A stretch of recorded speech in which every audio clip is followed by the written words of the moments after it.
এইটোত আমাৰ যোনটো 25 জুন তাৰিখে এটা ঘটনা ঘটিছিলে যে 34 লাখ বাইক বৰ্ণ মিছক্ৰিয়েণ্টে স্নেচ কৰি লৈ গৈছিলে।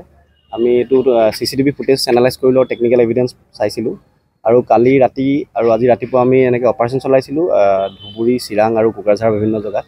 তাৰ পৰা আমি এতিয়ালৈকে 4জন মানুহ ধৰিবলৈ সক্ষম হৈছোঁ আৰু এৰাউণ্ড মোৰ দেন 20 লাখ পইচা ৰিকভাৰ হৈছে। আৰু আমাৰ 2-3জনমান একিউজ আমি এতিয়া বাহিৰত আছে বা আমি ফেচ কৰি আছোঁ। ওৱান্স তেওঁলোকক ধৰাৰ লগে লগে বাকীখিনি আমি ৰিকভাৰ কৰিবলৈ ট্ৰাই কৰিম। এইখিনি আমি এতিয়া বাকীকেইজন একিউজ বাকী আছে, গতিকে এতিয়া কৈ দিলে তেওঁলোক এলাৰ্ট হ'ব পাৰে। গতিকে ফৰ ইনভেষ্টিগেশ্যন আমি 2-3 দিনৰ ভিতৰতে ক'ম, বাকী এই 2 দিনৰ এপ্ৰিহেণ্ড কৰিলোঁ আমি। যিটো টকাপুৰৰ বাহন ইয়াৰ তেওঁলোকৰে গ্ৰুপতে কাম কৰা হৈছিল নেকি? এইটো এতিয়া ক'বলৈ অসুবিধা হৈছে, এনেকৈ অলপমান ইণ্টাৰনেল ইনভলভমেণ্ট আছে বুলি আমি অলপ ক্লু পাইছোঁ। হয়, কিমানটো বাকী আছে এতিয়ালৈকে আৰু এৰাউণ্ড 12-13 মান বাকী আছে, যোনটো তেওঁলোকে LIC যোনটো কমপ্লেইন দিছিলে সেইটো যদি আমি যিখিনি ৰিকভাৰ কৰিলে এইটো মাইনাছ কৰোঁ, এৰাউণ্ড 12-13 মান বাকী আছে। সমগ্ৰ তেওঁলোকৰ গেং এটা আছে এনেকৈ কাম কৰে।